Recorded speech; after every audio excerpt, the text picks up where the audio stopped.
Hello friends, నేను మీ Sanjay Naik.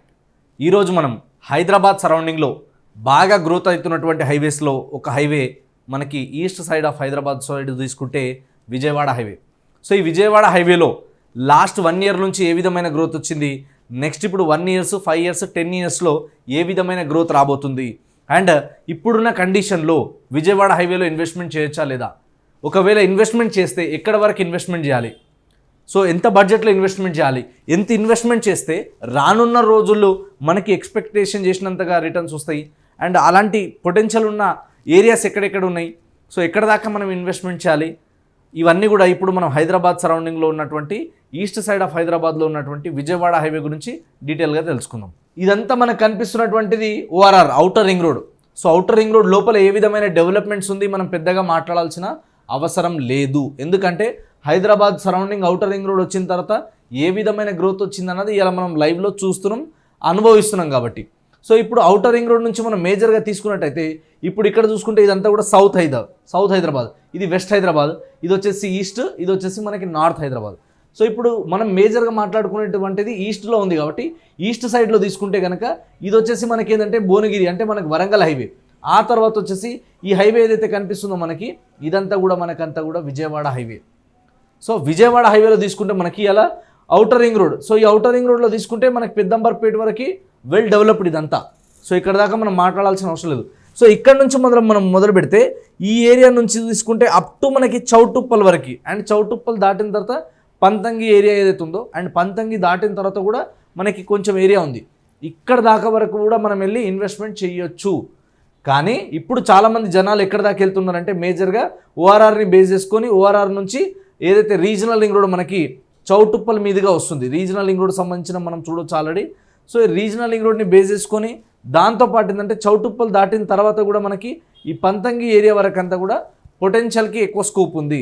And ఈ హైవేలో తీసుకుంటే మనం ఆల్రెడీ ఇక్కడ ఏంటంటే మనకి ఇదే రూట్లో ఈ ఏదైతే హైదరాబాద్ మనకి రాజధాని మనకి, అదేవిధంగా ఇప్పుడు విజయవాడ హైవే ఇది మనకి మేజర్గా గ్రోత్ ఎందుకు వస్తుంది అంటే ఎక్కడైతే మనకి ఆంధ్రప్రదేశ్లో కూడా గవర్నమెంట్ మారిపోయింది కాబట్టి, గవర్నమెంట్ మారిపోయింది అక్కడ కూడా ఇప్పుడు అమరావతి అనేది రాజధానిగా కన్ఫర్మేషన్ అయిన తర్వాత, అంటే ఇటు హైదరాబాద్కి ఇటు వచ్చేసి మనకి అమరావతికి కలిపే మేజర్ రోడ్ అనమాట ఇది.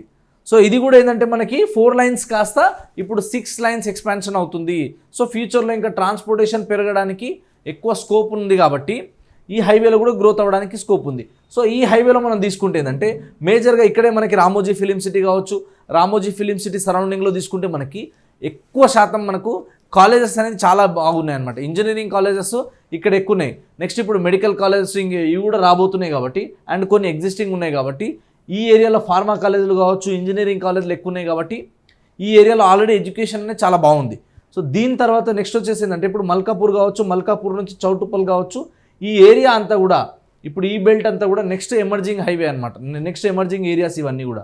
సో ఈ ఏరియాలో తీసుకుంటే అప్ టు చౌటుప్పల్ నుంచి పంతంగి, ఇప్పుడు దీనికి నియర్ బై నుంచే RRR ప్రపోజల్ ఉంది కాబట్టి, సో రీసెంట్ మ్యాప్ ప్రకారం కాబట్టి మనం అప్ టు చౌటుప్పల్ పంతంగి వరకు ఇన్వెస్ట్మెంట్ చేయొచ్చు. సో ఈ హైవేలో ఇన్వెస్ట్మెంట్ చేయాలన్నప్పుడు ఇంకొక విషయం కూడా మనం అబ్జర్వ్ చేయాల్సింది ఏంటంటే విజయవాడని హైదరాబాద్ని కలిపే హైవే మేజర్ అవ్వడం, దీంతోపాటు ఓఆర్ఆర్కి దగ్గర ఉండడం, ప్లస్ రీజనల్ రింగ్ రోడ్ రావడం. ఇప్పుడు మన తెలంగాణ గవర్నమెంట్ తీసుకున్న కొత్త పాలసీ ఏంటంటే లుక్ ఈస్ట్. సో లుక్ ఈస్ట్లో భాగంగా ఇప్పుడు ఈస్ట్ సైడ్ తీసుకుంటే మనకు ఒకటి భువనగిరి కావచ్చు, ఒకటి చౌటుప్పల్ కావచ్చు, ఇవి రెండు మేజర్గా బేస్ చేసుకొని ఇలా బాగా డెవలప్మెంట్ అవుతున్నాయి కాబట్టి మనం ఏదైనా కానీ ఇన్వెస్ట్మెంట్ చేయాలన్నప్పుడు ఇక్కడ నుంచి మొదలు పెడితే అప్ టు మనకి చౌటుప్పల్ వరకు ఈ ఏరియా అంతా కూడా ఈ బెల్ట్లో తీసుకొని ఎక్కడైతే రెసిడెన్షియల్ ఏరియాస్ ఉన్నాయో, ఎక్కడైతే ఫ్రీ జోన్స్ ఉన్నాయో, ఎక్కడైతే మనకి గ్రోత్కి ఎక్కువ స్కోప్ ఉన్నాయో అలాంటి లొకేషన్లోనే మనం ఇన్వెస్ట్మెంట్ చేయాలి. ఇంకోటి ఏంటంటే మన చెరువులకు కానీ కాలువలకు కానీ దగ్గర ఉంటే అక్కడ కొనకుండా పెరి అర్బన్ జోన్లో కాకుండా ఓన్లీ రెసిడెన్షియల్ జోన్లలోనే ఇన్వెస్ట్మెంట్ చేస్తే బాగుంటుంది. అండ్ ఇక్కడ మనం ల్యాండ్ వాల్యూస్ కూడా తీసుకుంటే ఇవాళ మనము చౌటుప్పల్ సరౌండింగ్లో హెచ్ఎండిఏలో తీసుకుంటే మనకి 15,000 నుంచి 18,000 వరకు ఉన్నాయి. అండ్ ఈ పంతంగి చుట్టుపక్కల చౌటుప్పల్ ఏరియాలో హైవే బేస్ చేసుకుని ఉన్న కొన్ని ప్రాజెక్ట్స్ అయితే అప్ టు 21,000 వరకు కూడా ఉన్నాయి. ఏరియాని బట్టి, డెవలపర్ని బట్టి, వెంచర్ని అంటే అప్రూవల్స్ని బేస్ చేసుకొని ఇదంతా కూడా ఇప్పుడు మనకి హెచ్ఎండిఏ మాస్టర్ ప్లాన్లో ఉంది. చౌటుప్పల్ వరకు అంతా కూడా హెచ్ఎండిఏ లిమిట్స్ ఉన్నాయి కాబట్టి ఈ హెచ్ఎండిఏలో కొనగలిగే వాళ్ళు హెచ్ఎండిఏలో కొనొచ్చు. లేదు హెచ్ఎండిఏలో మనం అంతలాగా ఇన్వెస్ట్మెంట్ చేయలేమన్నప్పుడు మనం డిటీసీపీలో అయినా కొనొచ్చు. అండ్ ఇక్కడ ఇంకొక విషయం మనం గుర్తుపెట్టుకోవాల్సింది ఏంటంటే, నాట్ ఓన్లీ ఈ హైవే అనేది మనకి, ఈ హైవేని బేస్ చేసుకొని రేడియల్ రోడ్స్ ఏవైతే ఉన్నాయో, ఇటు మనకి ఇబ్రహీంపట్నంకి వెళ్ళే రోడ్కి కనెక్టివిటీ ఉన్న రోడ్ కావచ్చు, ప్లస్ ఇటు నుంచి మళ్ళీ మనం వచ్చేసి ఏంటంటే మన బీబీ నగర్ ఏదైతే కనిపిస్తుందో మనకి, ఏదైతే యాదాద్రిని కలిపే హైవే ఉందో, ఈ వీటిని బేస్ చేసుకొని కూడా ఈ హైవేలలో కూడా మనం ఇన్వెస్ట్మెంట్ చేయొచ్చు. సో దీనివల్ల ఏమవుతుందంటే రానున్న రోజుల్లో ఈ హైవే అయితే డెవలప్మెంట్ ఇట్లాగో అవుతుంది, దాంట్లో ఎలాంటి మార్పు లేదు.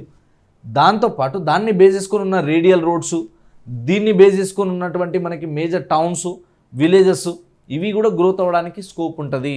కాబట్టి మనం హెచ్ఎండిఏ లిమిట్స్లో ఇప్పుడు ఇటు భువనగిరికి ఇటు చౌటుప్పల్కి మధ్యలో ఉన్న రేడియల్ రోడ్ని బేస్ చేసుకొని కొనవచ్చు, లేదా ఈ హైవేనే బేస్ చేసుకొని కొన్నా కూడా మంచి రిటర్న్స్ వస్తాయి. సో ఎక్కడ కొనాలి, ఏ డెవలపర్ దగ్గర కొనాలి, ఏ బడ్జెట్లో ఇన్వెస్ట్మెంట్ చేయాలి, ఎక్కడ దాకా ఇన్వెస్ట్మెంట్ చేస్తే బాగుంటుంది, సో వీటికి సంబంధించి మీకు ఇంకా ఫర్దర్గా ఏ డౌట్స్ ఉన్నా కూడా కొన్ని ప్రోటోకాల్ ప్రకారం, కొన్ని రూల్స్ అండ్ రెగ్యులేషన్ ప్రకారం నేను కూడా అన్నీ యాజ్ ఇట్ ఈస్గా చెప్పలేను, చెప్పకూడదు. కాబట్టి నేను వీడియోలో అన్నీ చెప్పకపోవచ్చు. సో ఇంకేమైనా మిస్సింగ్ పాయింట్స్ ఉన్నా, ఇంకేమైనా ఇంపార్టెంట్ పాయింట్స్ ఉన్నా, నేను వీడియోలో చెప్పలేని కొన్ని పాయింట్స్ కూడా ఉన్నాయి, వాటి గురించి కూడా మీరు ఫుల్ డీటెయిల్ తెలుసుకోవాలనుకుంటే మీరు మమ్మల్ని కన్సల్ట్ అవ్వచ్చు. సంజయ్ నాయక్ అండ్ టీమ్ మీకు హెల్ప్ చేస్తాం. 9502682042 అనే నెంబర్కి కాల్ చేయండి. Thank you so much.